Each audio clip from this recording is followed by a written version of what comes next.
Hello, welcome back to the channel. And today we'll be talking about Damian Lillard and the Trailblazers. Now, this is being recorded on Monday. I think that based on what happened in Phoenix yesterday, I think that's going to have the Blazers decide to go one way or another. Now, I think that we'll find out if, if they're really wanting to blow it up, it'll help them blow it up more. If they want to go all in, they know they're going to have to get more desperate and more aggressive based on now a even better team in Phoenix. One would most likely argue. I think it's pretty easy to say that they're about to cut the guy and they basically give up Landry Shamet and second round picks for Bradley Beal. So speaking of Bradley Beal, leaving the Wizards go full rebuild in this first trade here. And pick three goes to the Wizards. The Wizards can either take Scoot or Miller, and Blazers get back pick eight and Porzingis. Pick eight, I think they'll be like Anthony Black, or they can get not one of the Thompson twins, but probably like Jarace Walker or Taylor Hendricks, one of these guys that can be an instant impact guy. Even a Grady Dick, just another shooter. So something to look out for. Basically, the structure of this video is I'll just do some trades and then I'll just talk generalities with the two main strategies. But obviously, there's either buy or sell. It's either be Lillard leaves or you get him another star. Second trade here. This is the one that the NBA has out. Zion Williamson coming to Portland for Anthony Simons, Keon Johnson, and the third overall pick. That's where the Pelicans get, so they can go up and get Scoot. Pelicans also get some good wing defenders, and Patty Mills is going to make salaries work. So this would be really interesting to see the pick and roll, pick and pop. Well, not pick and pop, but the pick and roll with Zion and Damian Lillard would be insane. Would help free up some space for Lillard and some other shooters around him. And I think it'd be an unbelievable move. They get off of Anthony's potentially big contract. It's really interesting to see how he pans out, but he goes to the Nets and helps with a nice young core over there too. So I think it's a pretty good win-win-win all around. Next trade here. I added some signings just to make it a bit more realistic. Blazers give up their big two twin tower sort of thing. And they get rid of Karl Anthony Towns, and they get back Anthony Simons and two first-round picks, including pick three and Cam Reddish on a sign-in trade. So, kind of you can get a point guard out of Anthony Simons, him and Ant Edwards, great backcourt, and then Cam Reddish ends up signing as well, giving him a good option with Jaden McDaniels at the 3 or 4. And then the Blazers re-signed Jeremy Grant and Matisse Thybulle, and they also get Fred VanVleet. I think he's looking at maybe the Suns. They don't have any cap room, but he can get a pretty big contract out in Portland, and you can go forward with a pretty big three of Lillard, VanVleet, and Towns. With Grant and Thybulle being really good pieces as well.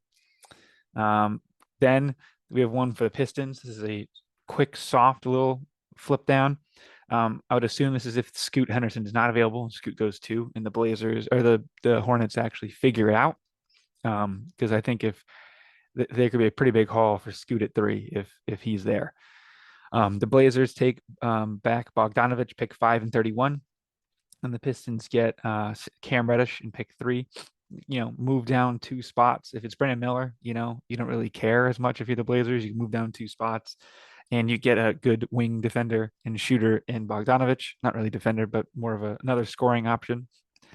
And then we start to get into the what if they decide to sell it all off. I think this would probably be the better decision.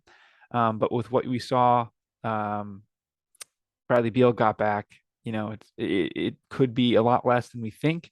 And I have varying levels of things. I think Lillard's going to be the type of guy that can play an unbelievable long time in the NBA. I think that he can probably play out this entire contract, no problem, and not even see that much of a drop in what he's playing, because of the way his play style is, and how good of an athlete he is. Same with Steph Curry. I think like those two guys, it's not super physically intensive.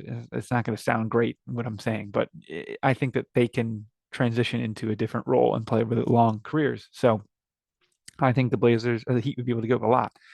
Now, there's a few different trades you can do for the Heat. This is the one I have now.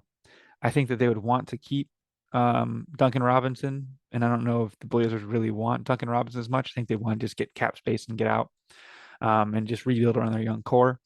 If they want him, that'd be cool. I would not be surprised if Tyler Hero would be involved in this. I mean, they went to the finals without him. Obviously he didn't really play much in the finals, if at all. I mean, broke his hand in the first round. So getting back Lowry and Oladipo on expiring deals, really, and then you get two young pieces in Highwood Haysmith, who had some pretty good minutes and played good, along with Nikola Jovic, who don't really know what's going on with him, but he's a younger upside piece, and then three first round picks.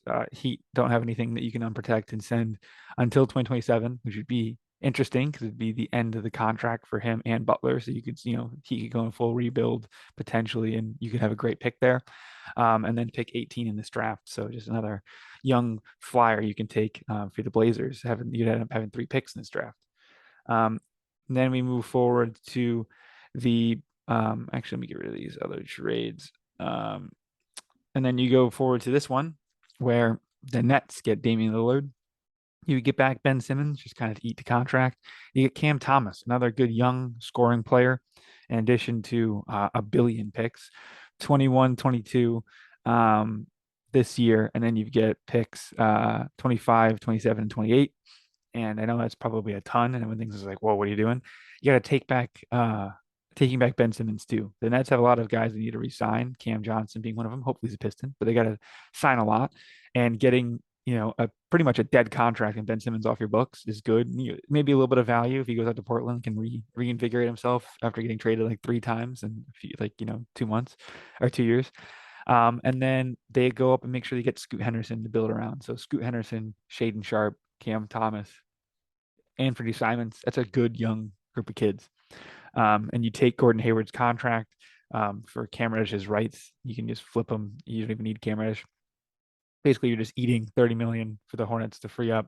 Hornets will be taking Brandon Miller, but that's if they don't really think there's a big difference. But I think if the Blazers want to get rid of a guy like Damian Lillard, it'd be really, really important to get Scoot Henderson in his replacement, a type of generational guy like that. After this trade, we've got just one for the Pistons because I got to have a Pistons trade in there because for my audience, these next three are made by me. They're not like totally things that I would necessarily do, but it's just more for the content and people go crazy. Pistons give a ton here, but this is keeping Jaden Ivey. This is the main thing. You give up James Wiseman, but I think that's kind of implied. Pistons get Damian Lillard. In addition to two swaps. I have more favorable protected on both. They get the worst of the two swaps, obviously. So they give up two first round pick swaps, pick 5, pick 31 in a 2026 unprotected first. And a 2028 unprotected first goes to the Nets along with Bogdanovich and Burks for Finney Smith and Cam Johnson. For the players, you get rid of RJ Hampton to make salaries work. James Wiseman, if the Blazers want to take a project big, and then Marvin Bagley again, just kind of for salaries. So the Blazers do a hard reset. They get a bunch of picks from the Pistons, including pick 3 and 5 in this draft class. They could take the Thompson twins in theory if they wanted to. They could get, Scoot and Cam Whitmore and have an unbelievable, just a bunch of hyper athletes. They could take Jerace Walker and kind of fit him in and see if they want to flip him around somewhere else. But having two of the top 5 picks is, they control the draft. They can go maybe even get Wembanyama for 3 and 5 and all these picks. Who knows, right? But Pistons get Damian Lillard to go there. Cade Lillard, Finney Smith, Johnson, and Duran. I mean, that is unbelievable. A backup unit, you got probably Killian and Ivy can go at it. The Tank Commanders at the end of last season. And I just think it's really interesting.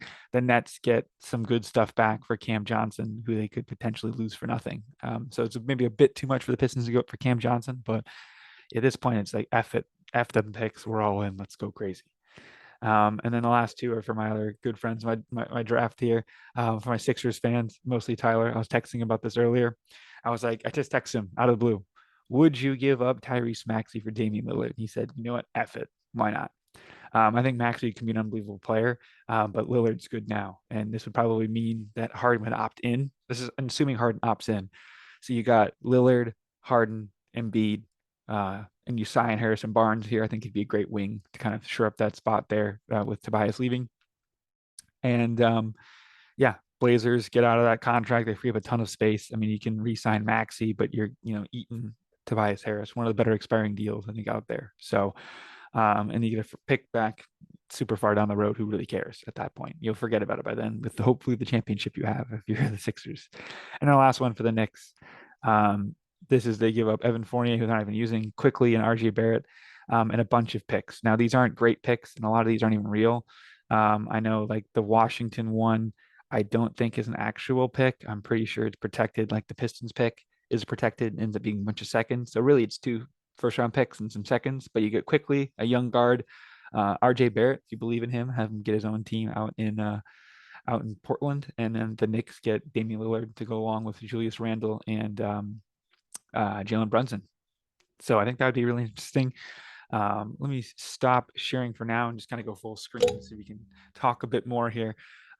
I just think it's going to be pretty interesting. Obviously, the Hornets are the main piece in this draft. It's like, hey, are the Hornets going to take Scoot Henderson? Or are they going to take Brandon Miller? And that really is going to change a lot of things, because I think that they even could have deals in place beforehand. I would if I'm the Blazers. If they take Scoot, who actually wants Brandon Miller as opposed to Scoot? A lot of people out there want him. It's either do one soft trade with the Pistons, you move down 2 spots, get Bogdanovich as well, and then take whoever's back at 5, like Trace Walker. Well, I think the best fit for him would be on the Blazers, especially if you keep Dame.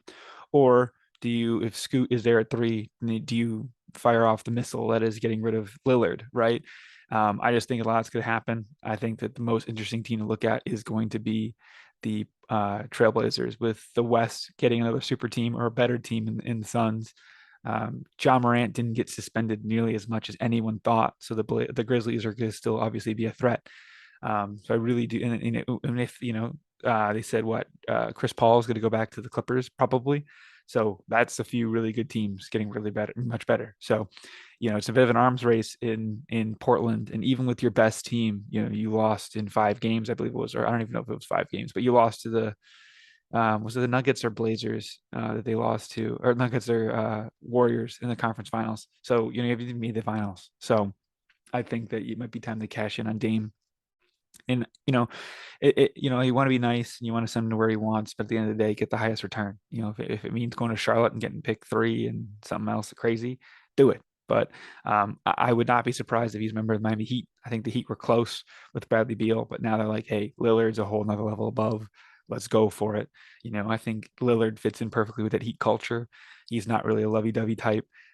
He's kind of, never super like friendly and fraternizing with, the so-called enemies of these other teams like some other NBA players are. And I think it'd be a really good thing in and even in Philly, I think the same thing works there with Joel Embiid and Harden. I think it'd be a really good fit there. So let me know down below what you think the Blazers would do. I think it's going to be super interesting, and I cannot wait for the draft coming up. I will have a mock draft. I think I'll do a full mock draft, all picks, on Thursday right before the draft. And I might do a quick one Tuesday, but running out of time here. I'm trying to get some other player highlights out as well. So, after this, I'll attach highlights of Brandon Miller and Scoot. And I think that's, if they keep this pick, it'll be interesting to see who they end up taking. So thank you all for watching. Please like and subscribe, and we'll see you later. Peace. All the way. All the way. On the take, Henderson. Oh my goodness, Scoot Henderson. Easy. Are you kidding? Scoot Henderson, as Faron Hunt's 3 is off the mark. That was sensational. Hence the number 2 projected NBA draft in the 2023 draft. Tournament that we started a couple years ago. We have some exciting things we want to do this year. Okay, here we go. Here we go. It's showtime! Scoot Henderson. Learn the name. There you go. Hey, Sharif doing both. Being creative, keep. Here we go again. Okay, break this play down. Let's just be active, get out in the open court, and show what you got with a little emotion. And when you, wow, and many people won't understand that he has in his bag right now. Scoot Henderson with his 3rd assist on that play. I loved his awareness to dump down to Mecca. And then he finishes in transition. He fell hard. My goodness, he went up high for that alley-oop. So when you look at Johnny Juzang, you talk about, Jonathan Williams, there are rookies on the other side of the floor as well. Scoot Henderson with the takeaway, 2-on-2. Go, oh, baby! Scoot Henderson with the dunk and the stare down. That's 12 assists now on 19 made field goals. The Ignite playing with just a better pace. And look out, here comes the highlight. Showtime! Scoot. The adjustments Jason Hart made at halftime have been impressive. Henderson driving baseline, up and under. Hello! He's got something for him. And here's a steal. Ignite with a chance. Henderson at the hole. Yes! Scoot Henderson to the rescue. Oh, my goodness. Scoot Henderson ties the game with .4 on the clock. It looked like on the inbounds there was some confusion on who was going to get it. Henderson showing off the handles. Reverse. Finishes over Wembanyama. Scoot Henderson. He's been the star tonight so far.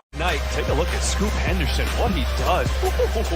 The finish, though, going around the 7'4" Wembanyama to be able to finish off the glass, the body control, and the nice. Henderson, one-on-one. He gets by his man Carton. Nice little scoop past it. Inside, Leonard Miller finishes. Who shot that three? He's a versatile player out of France. Mika with the rebound. Scoot Henderson looking to run. He'll challenge. He'll get all the way to the basket and flush it. Henderson near the logo. 6 seconds to go. Henderson turns the corner. Got it to go. And the foul. What a play by Scoot Henderson. Well, we knew exactly what was going to happen, and guess what? Guy can just flat out ball. I mean, he just breaks you down, and he changes speeds, explosive. Defender not close enough, and again, when you're 7'4", there's really no such thing as close enough. He can't even see defenders when he raises up to shoot. Corey, that's not fair. It isn't. That's not fair. I like this matchup. Scoot Henderson, one-on-one. Yeah! Right back at him. Guard getting the job done, and Scoot, anything you can do, I can do better. Working against Miller. Miller, good D. Really good D without fouling. Scoot didn't have numbers, pulls it out to Miller, and he throws it down with two hands. Yeah, Chris had an unbelievable week. Last week was nominated for G League Player of the Week. Averaged 24 and 14 for the week. And there is Scoot Henderson showing you his elevation. Scoot Henderson just 4 points so far. Here he goes into the rim with the right hand.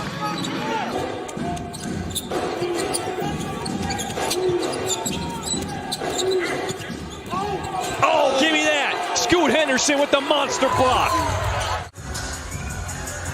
I was kind of clear until they can't switch. Got the clear out against Pacheco. Scoot Henderson, have some. Pacheco's trying, look at that. He can't guard him. I mean, he's just too big and too strong. Ignite. Henderson, pull-up jumper, short. King again, offensive rebound. Back to Scoot. Oh, baby. Up and under, Scoot Henderson. And again, King with the offensive rebound. I mean, what a great job he does with all the little things, and that's why he's out there. He stepped up both defensively and offensively. Under 5 to go. Here comes Scoot Henderson all alone. It's showtime! Yes, sir. Yes, sir. See you.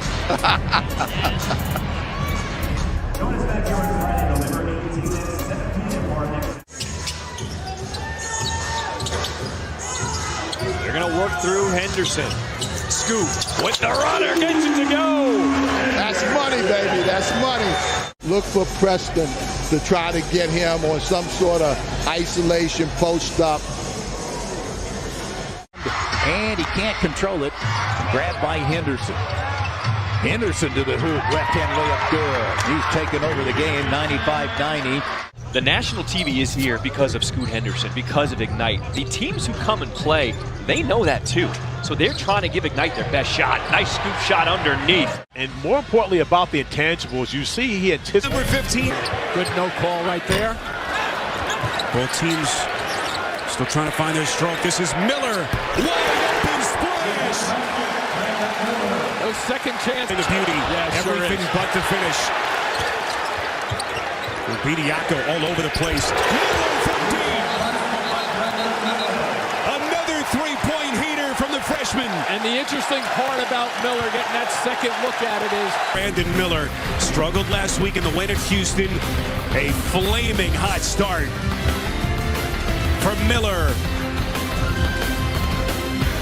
Bulldogs. Yeah, and if they watch the way they're being defended, if somebody slides into the middle of the paint, well, the foul out front.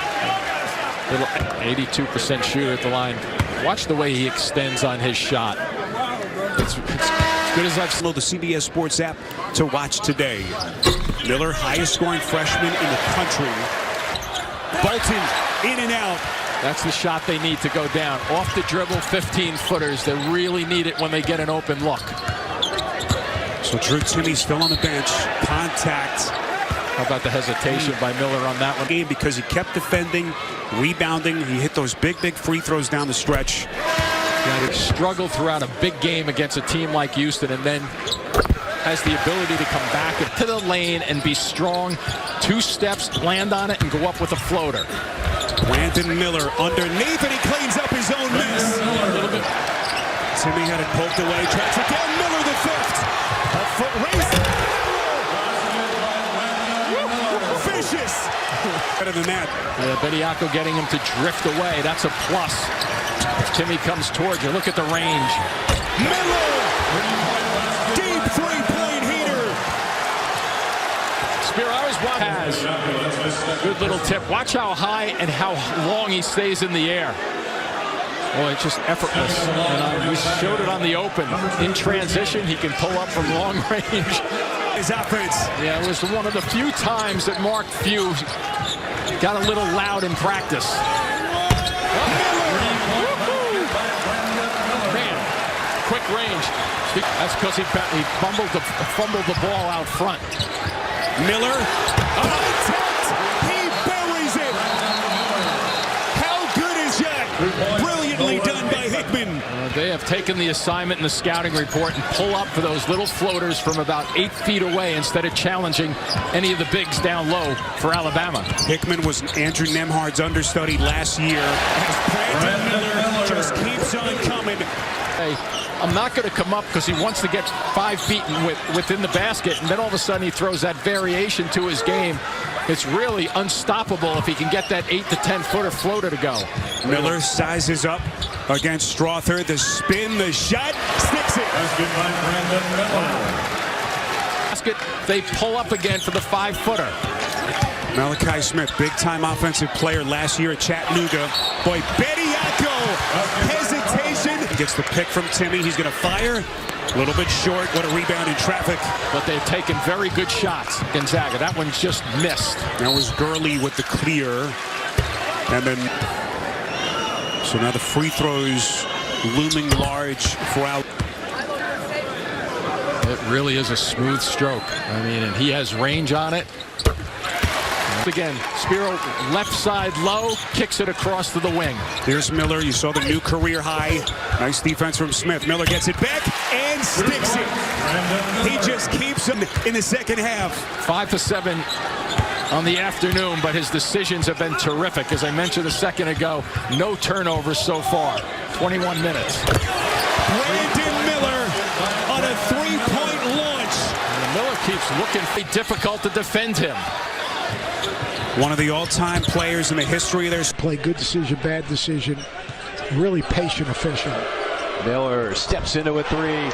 It's off the shot fake right there. Put his eyes on the rim. Nice shot fake on balance. Miller with a response. Freshman. Jackson in the zone. Jackson feeling and firing that time on air ball. And that doesn't get back on defense. Alley-oop pass, and Miller on a 2-hand shooting numbers. At one point, he was shooting 65% on unguarded threes. Miller takes it strong. And right now, remind me a little bit of the shots that South Carolina made against Kentucky. Contested late clock threes. Miller left alone, can't do that. Jackson leading all scorers, 16 points, tries a killer crossover, turned it over. Fellow freshman Miller on the steal. Miller with a 2-hand flush. Good defense walling up by Alabama. Miller Left alone. Miller knocks down the three. Alabama is a place that has resources, and especially now with NIL. Come on now, stop it. Brandon. Miller absolutely feeling it. Draws a lot of attention. Pulls the trigger. Deep three. Miller. Tangibles that he was looking for, and that's exactly what he brings to this team. That's the secret to finding him. Didn't get a lot of Power 5 offers. Gigi and Michi. Here come the Tide. They do have 2 timeouts. Here's the pin down for Miller right on the right-hand side of the screen. In the middle of the floor, they'll set a ball screen. Oh, that's a good play. Miller takes it strong. Miller with the left off the window. Tie ball game. Got him the ball in the middle of the floor. He can finish either way. Jackson for the win. We're headed to overtime. Brandon Miller, 35 points, 1 off his career high. They just set a little pin down for him, got him the ball in the middle of the floor. Obviously, in the middle of the floor, you can't help off of those corners. You're going to give up a 3. He does a great job of ripping it and driving it downhill with his left hand. The play by Brandon Miller. That was a little pin down on the right-hand side. And notice they get him the ball in the middle of the floor. He rejects that ball screen. You got shooters in the corner. You got to stay home. He has the ability, the size, and the length to finish with his left hand. Look at that job, stretching out and extending and getting to the front of the rim. Really nice job. Miller surveys, wants a ball screen, gets one from Bediako. Miller, beautiful, just gliding.